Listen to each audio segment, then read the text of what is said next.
Brigitte Bardot.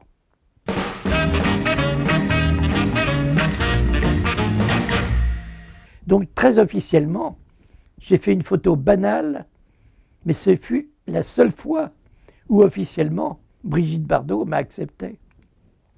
Car après, le succès est vu tel que je n'existais plus, et si ce n'est que je me suis transformé en paparazzi à chaque fois que j'avais à faire des reportages sur Brigitte Bardot.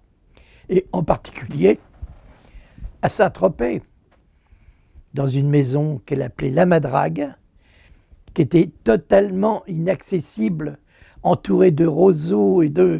On ne pouvait pas même faire un trou pour essayer avec nos téléobjectifs. La seule façon de voir et de photographier Brigitte Bardot, c'était de l'attendre quand elle sortait pour aller dans Saint-Tropez, ce qui était rare, ou alors tout simplement aller en bateau. On louait un Chris-Craft très cher, qui pouvait aller à je ne sais combien à l'heure. Et on arrivait devant la Madrague, on s'installait, on se cachait, on faisait comme si on était de simples touristes. Et puis je préparais mes téléobjectifs. Et dès que Brigitte arrivait, je faisais des photos. Évidemment, elle s'en apercevait, évidemment, elle se cachait. Évidemment, on était pourchassés par un autre Chris-Craft qui voulait nous renverser. C'était la guerre ouverte. C'était d'autant la guerre qu'elle avait un petit ami qui était Sacha Distel, le célèbre chanteur très à la mode, très mondain, très faux cul. Je parle en paparazzo d'ailleurs. Que faisait-il, lui, le malin, pour qu'on parle de lui?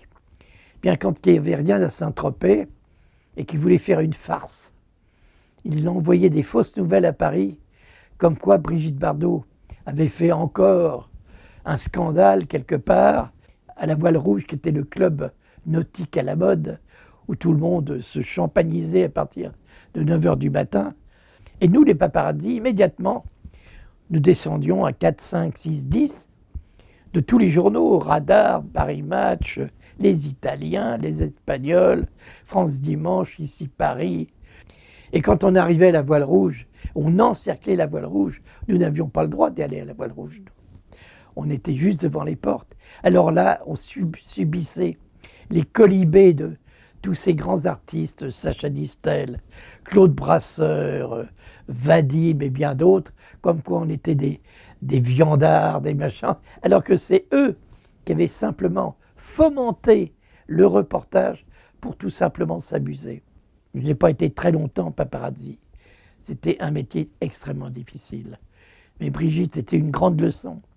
Avoir la chance d'être le paparazzi de Brigitte Bardot, c'était déjà une médaille, c'était une reconnaissance.